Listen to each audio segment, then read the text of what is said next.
The story begins with Ruby arriving at school. While most of the other students are dropped off in luxury cars, Ruby takes the bus, then walks a long distance from the stop just to reach the campus. From the very start, it is clear that she does not belong to the same world as the others. One day, Ruby accidentally witnesses something she was never meant to see. She sees a teacher, Mr. Sutton, kissing one of his own students, Lydia. The moment Ruby realizes she has just uncovered a forbidden relationship, panic takes over. She immediately runs away, knowing she has stumbled into something dangerous. For Lydia, the stakes are enormous. As the daughter of a billionaire, she knows that if this scandal becomes public, it could destroy her family's reputation. Terrified, Lydia rushes to her brother James, tells him everything, and begs him to fix the situation. As soon as James understands what is at risk, he heads straight to Maxton Hall to find Ruby. James is not just the most popular boy at school. He also represents everything ugly about extreme privilege. He is arrogant, intimidating, and used to getting his way without caring who gets hurt. Using pressure and fear, James forces Ruby to leave her classroom and follow him into a private room. There, he places a massive stack of cash into her hands, worth hundreds of thousands of euros. He warns her to stay silent about what she saw in Mr. Sutton's office, and even promises to double the money if she keeps quiet until the end of the school year. Ruby wants nothing to do with it. She despises people who use money to look down on others. Without hesitation, she throws the cash back at James, looks him straight in the eyes, and gives him a cold, defiant smile. What neither of them realizes yet is that this violent clash does not end there. Instead, it sparks a tension that will slowly grow into something far more complicated. And that is where it all begins. Welcome to Maxton Hall, the world between us. I got it. I want it. I got it. I want it. I got it. Both Ruby and James attend Maxton Hall, one of the most prestigious schools in Germany. Most of the students come from wealthy or aristocratic families. They are not there to study seriously, but to party and secure relationships within their own social class. James and Lydia belong to the Beaufort family, a dynasty so powerful and rich that it rivals royalty. Ruby, however, is different. She comes from a poor family and only made it into Maxton Hall through a scholarship. She has never been impressed by wealth and actively avoids the elite students. Ruby chooses to stay invisible, believing that the only way to change her life is through her own hard work. To her, Maxton Hall is not a playground, but a stepping stone. In less than a year, she hopes to earn her way into Oxford University. After learning Lydia's secret, Ruby's once quiet life is never truly peaceful again. Still, she does not see James as a serious threat and continues to focus on her studies and her family. Every day after school, she heads straight to her part-time job at a restaurant. She works non-stop, not to buy things for herself, but to save money for a stair lift for her father, who is disabled. Years earlier, Ruby's father lost both of his legs in an accident and has not been able to reach the upper floor of their home since. Despite living with constant financial struggle, the family never complains. Ruby studies relentlessly because she dreams of entering a top university and giving her family a better life than the one they have always known. Before the school year even begins, Ruby asks Mr. Sutton, an Oxford graduate, to write her a letter of recommendation. But once she learns about his secret relationship with a student, she firmly refuses to accept it. Even though Mr. Sutton's private life is not her responsibility, Ruby understands that if the scandal ever comes out, the recommendation would become worthless. Because of that, she decides to seek a recommendation directly from the headmaster instead. Before she can even step into the headmaster's office, James suddenly pulls Ruby aside to negotiate. When he realizes she will not give in, James goes as far as taking off his jacket in a humiliating attempt to bargain, as if lowering himself could change her mind. Instead, his behavior only disgusts Ruby. Just as James's patience is about to snap, loud footsteps echo from the stairs. Acting quickly, Ruby pushes James into a corner and finally agrees to keep the secret on one condition. James must stay away from her and stop interfering in her life. Ruby wants nothing to do with the most popular boy in school because being associated with him would drag her into unwanted attention. That afternoon, students gather on the field to watch the lacrosse match led by James. Maxton Hall has already won 2 championships in a row, and James is the team's star. Right as he prepares to score, his attention drifts to Ruby, who is chatting and laughing with one of his friends, Alistair. The fear that Ruby might expose the secret breaks his focus, and his opponent seizes the moment to knock him down hard. Meanwhile, Ruby is not there to watch the game at all. She only wants to meet the headmaster and discuss her recommendation. Unexpectedly, her request is rejected almost immediately. The headmaster acknowledges that Ruby is an excellent student, but says that alone is not enough. In his view, Ruby has never contributed materially to the school. To test her leadership, he assigns her a major task, organizing the welcome party for new students.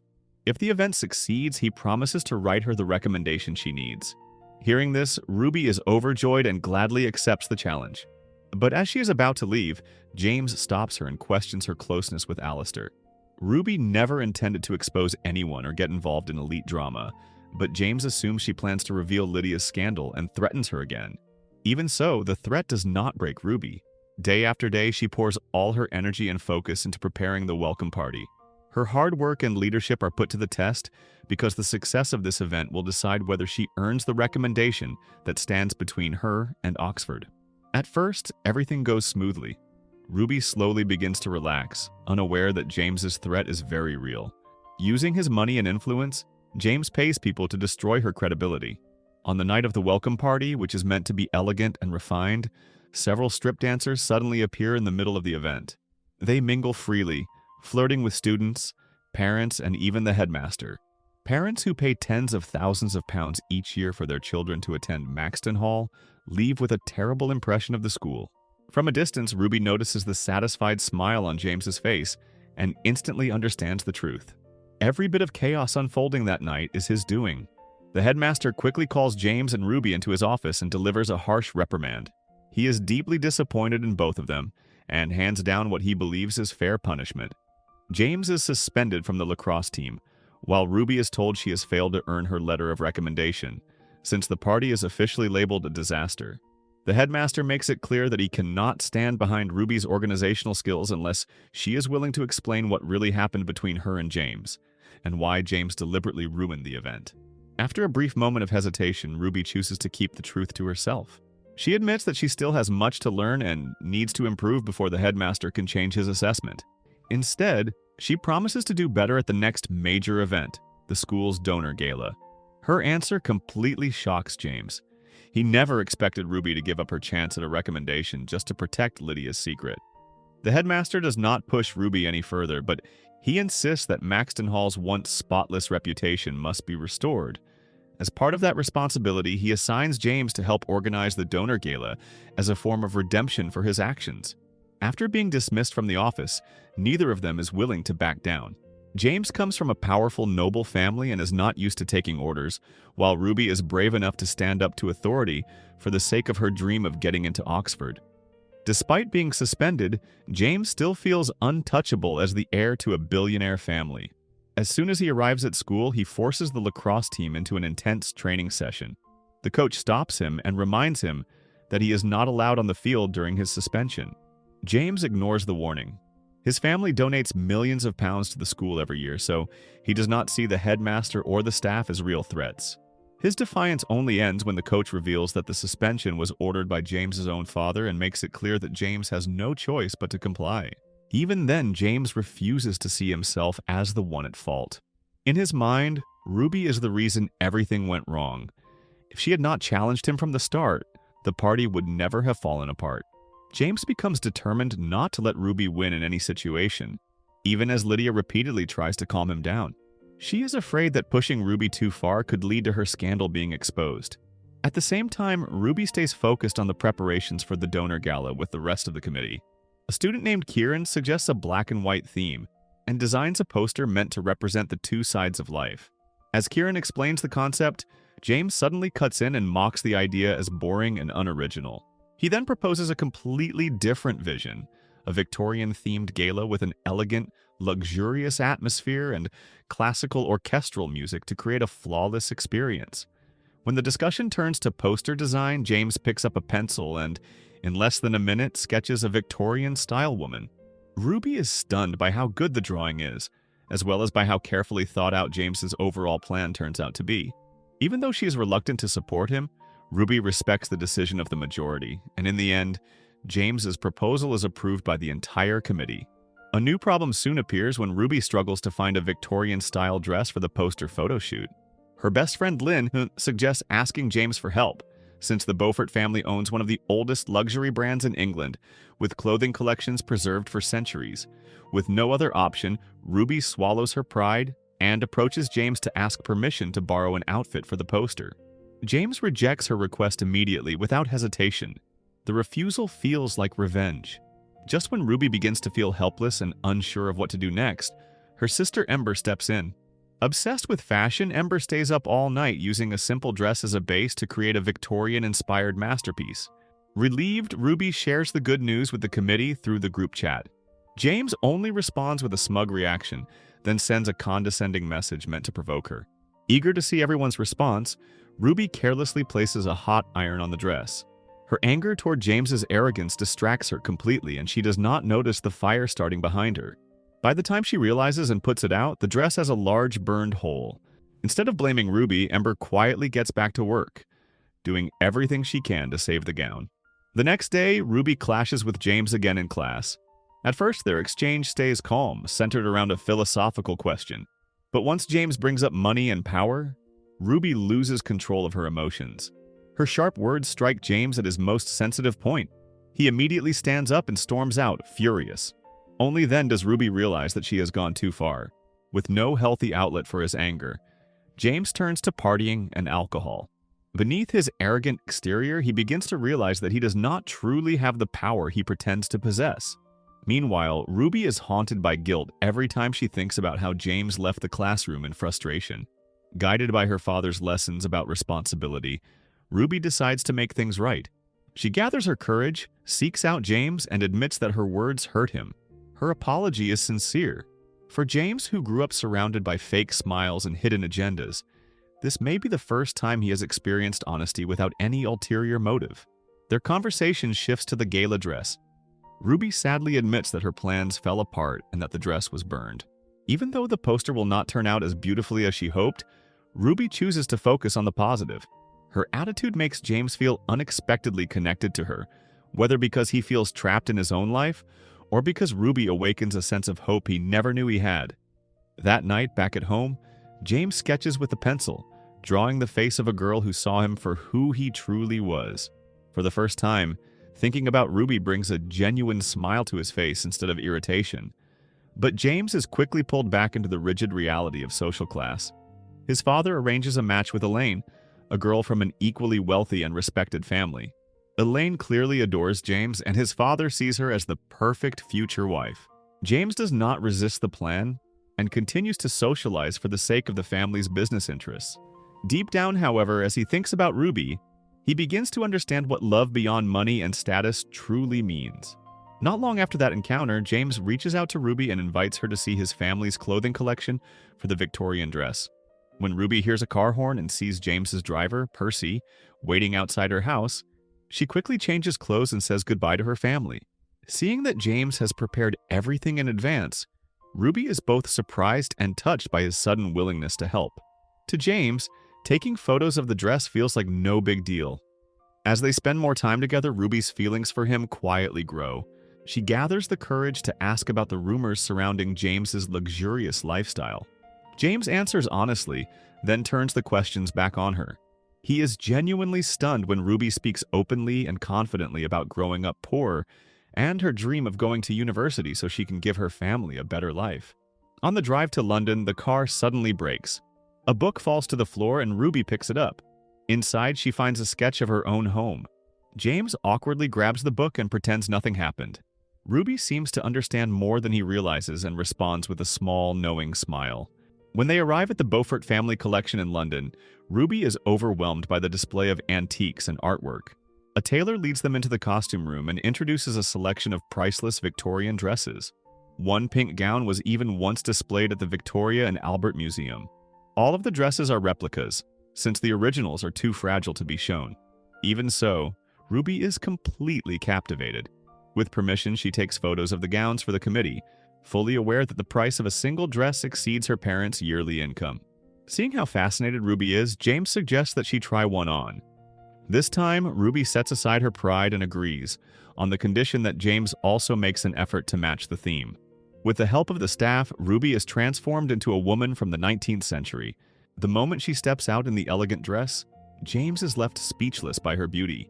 He asks the tailor to take photos, claiming his family wants to see how she looks, and even joins in to take pictures himself. In that joyful moment, the two of them resemble Queen Victoria and Prince Albert. James then kneels and gently kisses the back of Ruby's hand. Just as the atmosphere is about to turn more intimate, James's father Mortimer suddenly appears and shatters the moment. James cannot bring himself to meet his father's gaze, while Ruby's attempt to greet Mortimer is coldly ignored. Mortimer openly belittles Ruby for coming from a poor family and criticizes her for daring to wear a queen's dress. Ruby is deeply humiliated by the relentless insults. What hurts her the most is that James says nothing to defend her or explain their situation. Overwhelmed, Ruby runs upstairs, quickly removes the Victorian gown, and returns to being her simple self. After calming down, she comes back downstairs, stands tall, thanks them politely, and takes her leave. She refuses the luxury car and chooses to return to Germany by train instead. When Ruby finally gets home, she locks herself in her room for the entire day. She tells her family nothing about what happened. Her experience with the wealthy leaves behind a deeper wound than any benefit it could have given her.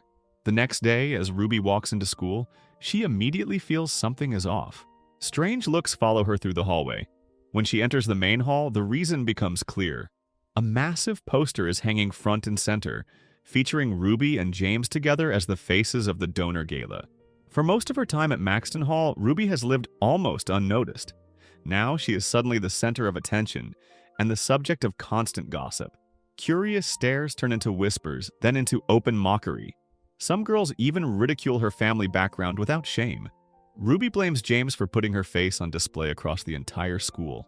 Even though James meant to show that Ruby deserved to be there, it only proves how different their worlds really are. Not everyone wants to be seen. Overwhelmed, Ruby leaves school and goes home, wrapping her arms tightly around her father in search of comfort. Not long after, James follows her and tries to explain everything. He knows his behavior at the museum hurt her. The poster in his mind was meant to show that he was not someone who looked down on others. He even invites Ruby to attend the gala, but Ruby admits that all she wants is to stay invisible and live a quiet life. She feels completely out of place in a world of luxury and endless parties. To her, the only path to success is keeping her distance from people like James. Hearing this, James stops trying to push her. Instead, he shares his feelings gently. Ruby hears the sincerity behind it, and little by little, her happiness begins to outweigh her anxiety. When James sends back the queen's dress and asks her to wear it to the gala, Ruby can no longer suppress her emotions. With new courage, she decides to step out of her shell and attend the event. At the party, Ruby and James move together to the music, free and unbothered by the social divide between them. In that moment, love fills the space around them. Later, as Ruby waits by the pool, a young man suddenly shoves her into the water. Laughter erupts from nearby guests. James reacts instantly, jumping in to pull her out. Ruby's body shakes uncontrollably, her face drained of color, as if an old trauma has been violently reopened. James holds her tightly and quickly takes her away, while people around them record the scene on their phones. James drapes his hoodie over Ruby and leads her away, giving her a sense of safety as she holds onto his hand. Once she begins to calm down, Ruby finally opens up. She reveals a childhood trauma tied to water. As a child, she once fell in, and her father jumped in to save her. His legs were struck by a passing boat's propeller, and both had to be amputated. Since then, he has lived in a wheelchair. Every time Ruby sees water, she is overwhelmed by guilt, convinced that the accident was her fault. Overcome with emotion, she leans into James. When Ruby wakes up, she finds James watching her with a gentle expression. She is visibly captivated and cannot hide her feelings for him. Ruby slips off James's hoodie and hugs him tightly. Suddenly, a flash of light breaks the moment. A group of wealthy students are seen sneering at her from inside a car. Ruby jolts awake and realizes it was all just a dream. Her cheeks warm as she remembers the closeness she shared with James in that fleeting moment. From that morning on, the two of them start texting constantly, sharing small details like their middle names and memories from the gala. James shows his affection in simple ways, inviting Ruby to enjoy the day under the sun. Little by little, Ruby opens up, and their closeness becomes impossible to ignore. They walk into school side by side, instantly drawing attention. Photos of James carrying Ruby from the night before spread quickly across social media, and they soon reach Mortimer. Mortimer, who has always treated James as the golden child, begins asking Lydia about Ruby. Knowing that her father would do anything to protect the family's honor and reputation, Lydia warns James to stay away from Ruby. James, however, appears unconcerned and insists that everything is still under control, telling Lydia there is nothing to worry about. Ruby is now the center of attention. Wherever she goes, groups of girls follow behind her, whispering and gossiping. She can no longer remain invisible. Yet whenever James stands beside her, the stares seem to fade, overshadowed by his presence. At the same time, without fully realizing it, James begins to feel jealous. Whenever Ruby talks to another boy, he makes a point of showing his closeness and acting openly flirtatious. Ruby and James continue working together to prepare the donor gala. For the first time, James genuinely looks forward to a school event. Unexpectedly, the date of the gala also falls on Ruby's birthday. As they exchange a meaningful glance, Kieran suddenly approaches Ruby and asks her to check the fresh ingredients he has ordered. To her shock, his idea of fresh turns out to be 150 live partridges, ready to be served. Ruby is stunned by Kieran's definition of fresh, which literally means living animals. To spare Ruby from dealing with the chaos, James gathers his friends and moves the cages to an open area. Just as Ruby is swept up in her growing feelings, another crisis emerges. The launch of the Beaufort family's latest collection is scheduled for the exact same day as the donor gala. Determined to separate a relationship he sees as crossing social boundaries, Mortimer deliberately arranges for James to attend the launch and socialize with the head of public relations afterward. When James expresses his desire to still go to the gala, his father responds by showing him photos of Ruby being pushed into the pool. It is framed as a choice between love and family, but in truth, it is a calculated act of pressure and control designed to keep James in line. The next day marks Ruby's 18th birthday. Her family celebrates in a simple way, surprising her with a small cake and a set of Oxford entrance preparation books she has dreamed of for years. From James, Ruby receives a Beaufort leather bag with her initials, along with a sketch of her face tucked inside. Ruby's face lights up with happiness, unaware that a painful disappointment is waiting just ahead. A few hours before the gala begins, Ruby rushes to school after learning that the partridges have escaped their cages. James joins the search as soon as he gets her message. In that moment, James admits that he will not be able to attend the gala that night because he is expected at his family's collection launch. James also opens up about something deeper. He confesses that he does not want to take over the family company and has no real interest in Oxford either. In the end, he feels like nothing more than the Beaufort name. On the surface, he seems to have endless privilege and opportunity, but none of it comes from his own choices. He has almost never been given the space to decide what he truly wants. Ruby listens carefully and encourages James to follow his instincts and search for what he genuinely loves. She knows she cannot help him financially, but one thing is clear to her. James loves lacrosse. With that belief, Ruby goes to the headmaster and explains how much James has contributed to preparing the gala. If the event succeeds, much of the credit belongs to him. Ruby asks for James to be allowed back on the lacrosse field. After a long consideration, the headmaster finally agrees. That decision gives the gala a deeper meaning for both Ruby and James, even though James has no idea what Ruby has done for him. With heavy hearts, James leaves with Lydia to attend the collection launch. Both Beaufort siblings carry their own burdens.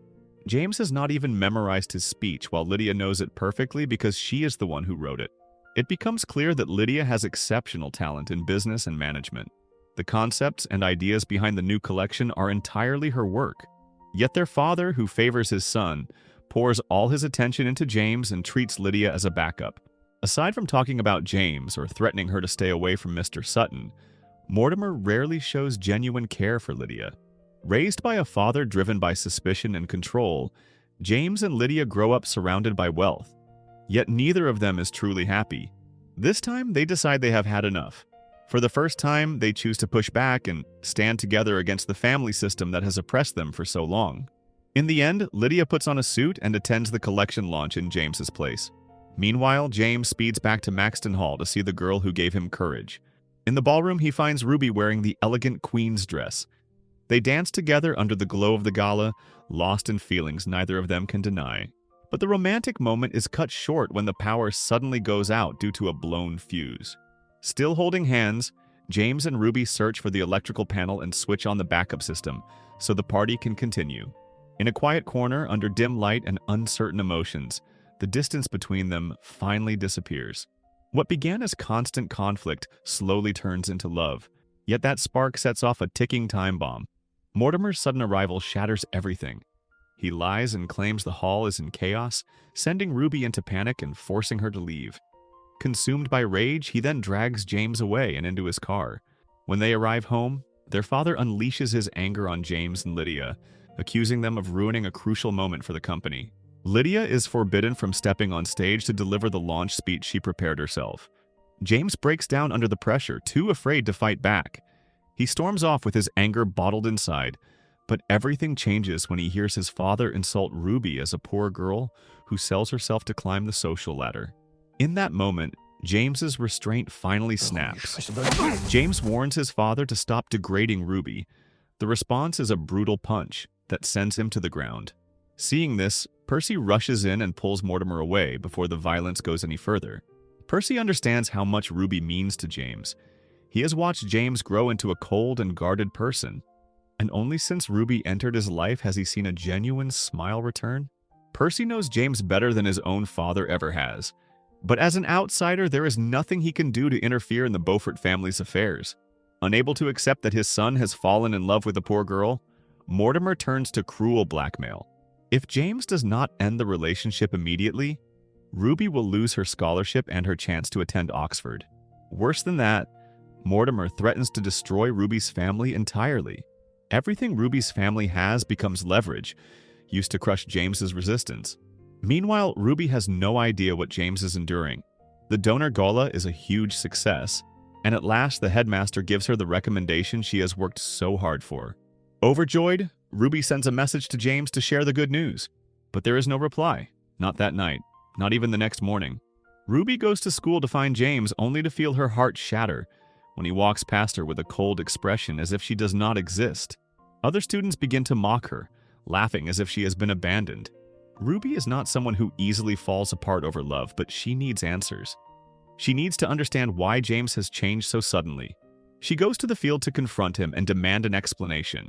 Ruby's presence alone could soften anyone, but James forces himself to stay distant and deliberately cruel. He dismisses what happened between them, reducing it to nothing more than a kiss meant to keep his father from ruining Ruby's life. James chooses not to tell the truth, even if it means making Ruby hate him. He believes it is the only way to protect her. He then humiliates her further, hiding his emotions behind his helmet and concealing a heart that is breaking. Even with her heart in pieces after being pushed away, Ruby continues going to work as usual. But when she gets home, her good intentions are met with rejection. Her plan to buy a stair lift for her father is revealed, sparking a painful argument. Overwhelmed, Ruby runs to her room and breaks down in tears, unaware that James is carrying the same weight of pain. At the same time, James drowns himself in alcohol, trying to numb his feelings through physical suffering. His mother gently urges him to let go, reminding him that sometimes two people can love each other deeply and still end up hurting one another. Sometime later, Ruby tries to move on by pouring all her energy into her studies. But the jealous girls from wealthy families do not stop targeting her. Elaine even humiliates Ruby openly, treating her like someone who has been discarded by James. Eventually, Ruby decides to completely cut off her emotional ties with him. She plans to return the bag James gave her. Yet when she sees the sketch of her face drawn by James, her hands begin to tremble. Ruby nearly throws it away, but in the end, she quietly places it inside a drawer. From that moment on, they become strangers, each returning to their own separate world. As time passes, luck finally turns in Ruby's favor. She receives an invitation for an interview at Oxford University. Not long after, Ember brings even more good news. The Victorian dress that was once burned has been successfully repaired and sold online for £500, just enough to buy the stair lift their father needs. Meanwhile, James prepares for his own Oxford interview.